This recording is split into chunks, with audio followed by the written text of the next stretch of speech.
Hey everybody, welcome to this week's Roundup. No special announcements or anything, so let's jump right in. First up, Yowie has just opened pre-orders on a translucent shell for original PlayStation 1 consoles.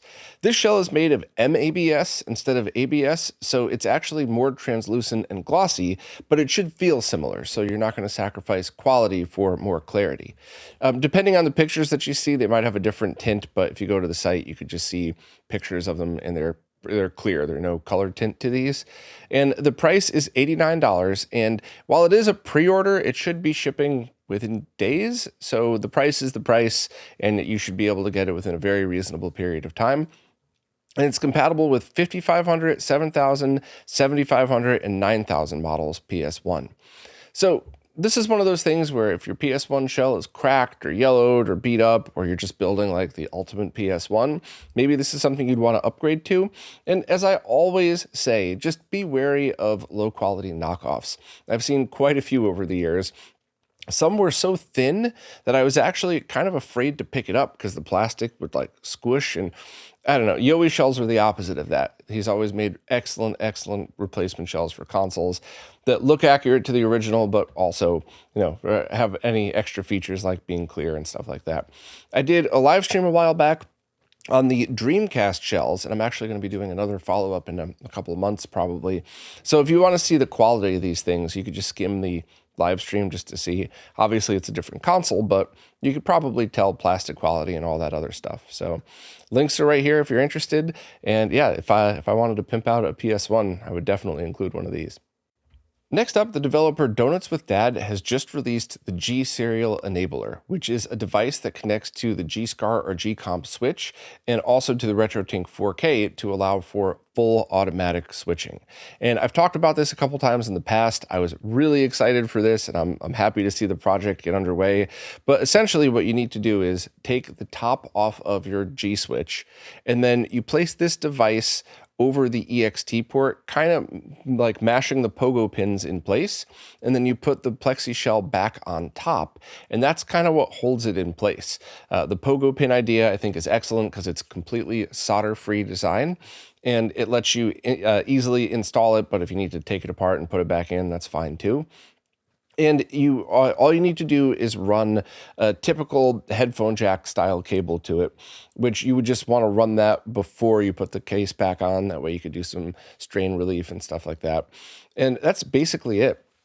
Now there's a USB port on it, but that's for firmware updates. You don't need to power this. It's powered right off of the G-switch.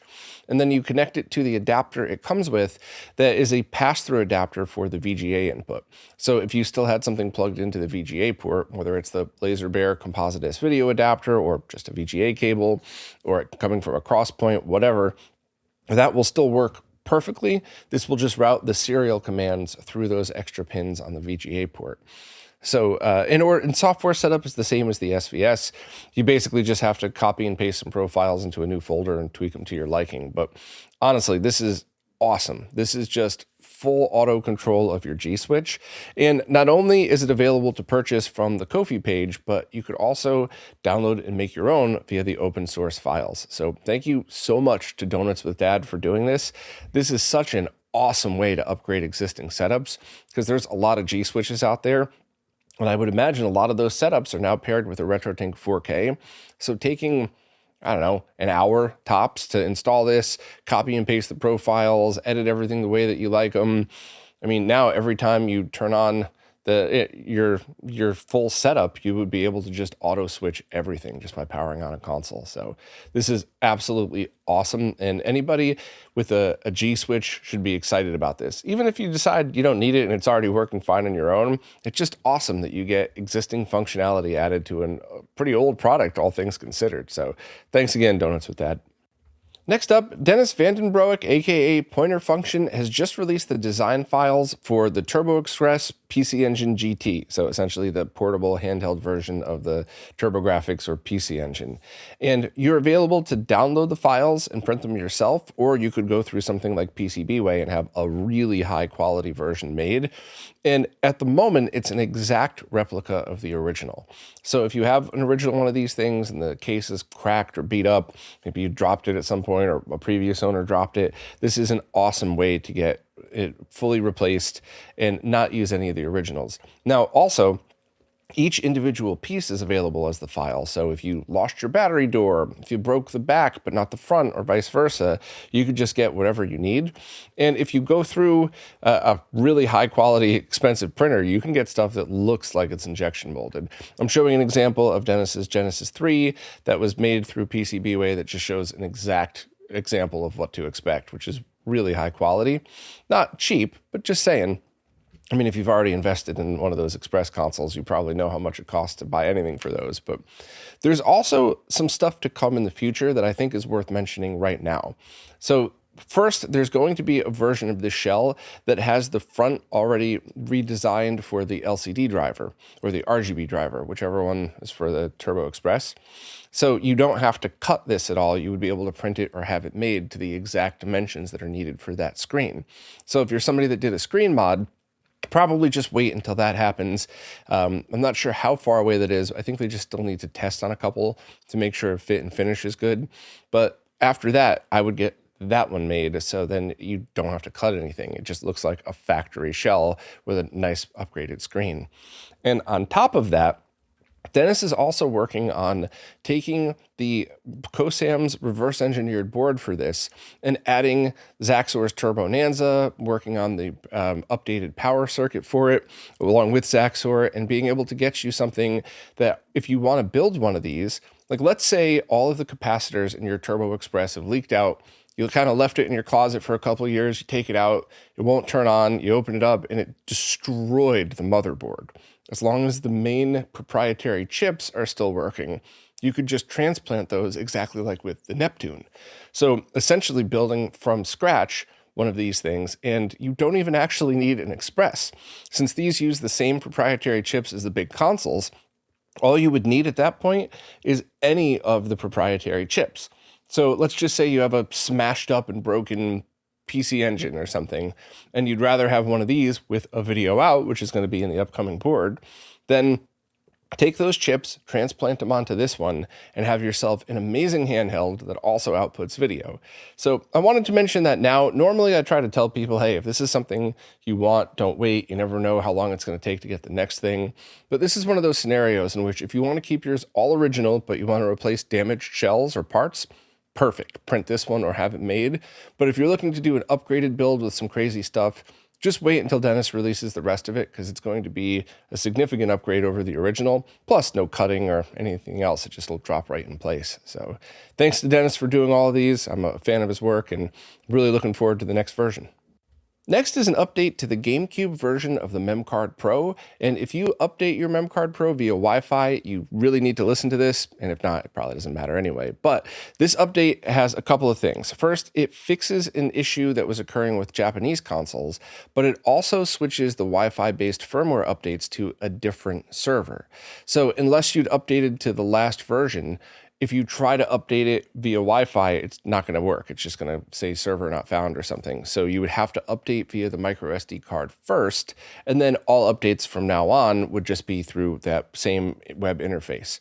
For me personally, I always just do my updates right on the SD card because it's quicker, and I'm a nerd. I'm used to putting SD cards into computers, so this wouldn't really apply to me, but I wanted to just mention that because I don't want people trying to get this update and saying, oh, it's broken, it's not working. Nope, you got to do this one manually, and then from now on, you could just do the update to it via the web interface and Wi-Fi. You don't even need to touch the SD card.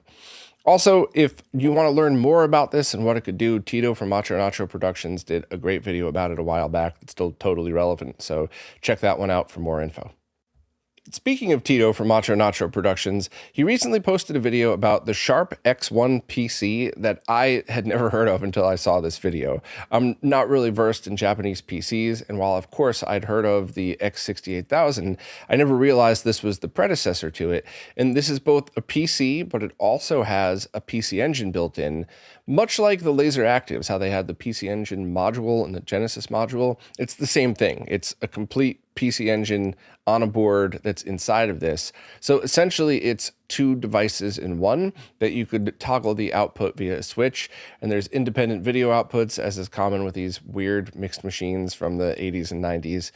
And I really enjoyed this video just from like a video game history point of view. I liked the cleanup. I liked getting the GoTech demoed, which is the floppy drive emulator. But the thing that really blew my mind is that not only were there licensed Nintendo games on this, but let's just say the performance isn't what you'd expect from a Nintendo game, and it really made me appreciate the original NES hardware after watching. So this is just one of those things that I'm trying to do this spoiler free because it was an interesting video and I don't want you to, I don't want to spoil anything, but it's awesome. Check this one out if you're interested in old PCs or really just any kind of fun look into the video game history past. And also there's a really cool shot Tito did that I thought was absolutely awesome with the reassembly of the keyboard. You'll see what I mean, but just a shout out for that because I don't think I could pull anything like that off and it was really neat to see. So another awesome one from Tito. Definitely check it out. Next up, developer JN Martin 84 has just ported the game Wipeout to the Sega Dreamcast, and it's running at a full 60 frames per second and looks really good.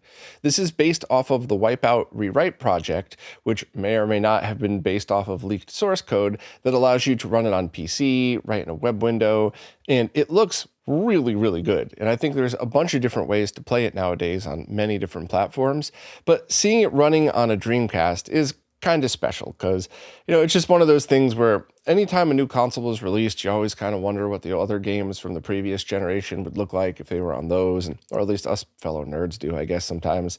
And this one really holds up. You actually can choose between PS1 style or PC style shading, depending on what look you're going for.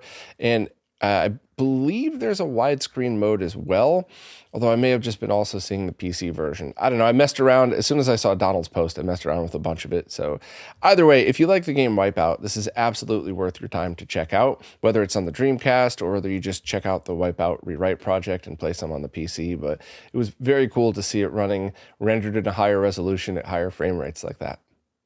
Now it's time for some Mr. Updates care of Lou from Lou's Retro Source. As usual, I'm going to just skim through these and give my thoughts where I feel like it, but if you want more info and visual examples, please check out Lou's video. First up, the Coin Op Collection team has just released a core for the Cave Arcade game Mazinger Z. However, since there's no way to decrypt the sprite data automatically at the moment, you're going to need to patch the game yourself before using, but all the instructions you need are right in the Patreon post. Next, Taki showed some UI updates for the upcoming Superstation console. However, these will be available as an RBF file for any Mr. setup. So that's kind of cool. I always like different UI enhancements.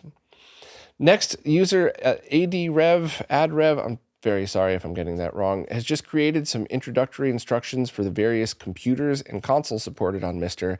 And the computer instructions might be really helpful for people that want to get some of these running, because a lot of them you still have to treat like the original, which is a good thing, but if you didn't remember how to use the originals or if you never used it, it could get confusing. There's been some work on the Raising course with a whole bunch of fixes and updates to it, so if you're interested in those, definitely check out Lou's video. The Ironclad DX I/O board has just been modified to include an SD card extension, so you won't have to open up your Mr. case to access the SD card, which I think is awesome. I really appreciate that. It'll unfortunately delay any shipments of the board, but hopefully not too long. I think that's worth waiting for. Next, the Linux distributions for Mr. has been officially updated, and with it comes the official support for the Retro Shooter light guns. And Lou started creating a written guide on how to use those, and I think I saw at least one video from Lou on that. But I think Lou's going to have more stuff added as he goes, so check the links in the video, of course.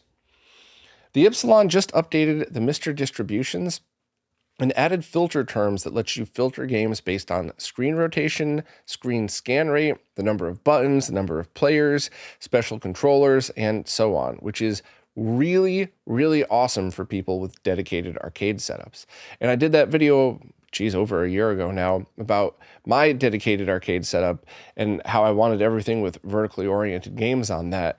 But I think while Alex's code that I was using worked really amazing, I think this might just be easier for newcomers because you just basically have to set your filters. So I'll probably dip into this at some point. I don't know if I'll do an update video or a YouTube short or something, but mess around with it. If you have a dedicated setup, this is, you could always remember, just throw in a spare micro SD card and do another build and see which one you like better. And then if you don't like it, you just throw your old card back in. Moving along. Hotego released a new arcade core for the arcade game Cycle Shooting, which is a 1986 light gun game by Taito. There's also a bootleg version of the game called Bronx, so you might know the game from that name instead. And also, Hotego's JT Gaiden core is now public, so everybody's able to play Ninja Gaiden, Strato Fighter, and Tecmo Knight just by running Update All to get it. Next, Zapparoo core version 2.2.0 has been released with a bunch of new features and some fixes to it. Also, some pretty huge news. SRG320, the creator of the SNES, 32X, and a bunch of other Saturn cores, showed us progress of the in-development 3DO core, and it looks great. I watched a bunch of the video, and I saw a few different games running on it, and I don't think there's anything publicly available yet, but it's really, really impressive. I'm very much looking forward to playing 3DO on a Mister to see how it runs, and it's just really awesome that SRG 320 is doing this for us. So thank you, and I'm very proud to support on Patreon. Can't wait to see where this goes. Next, Martin Donlin, aka Wicker Waka, has been working on a Taito F2 arcade core. He showed the game Final Blow running on the Mister with sound, and there's still some bug fixing left to do, but Martin said the hardest parts are done. And also, Mr. Organize has had another big update.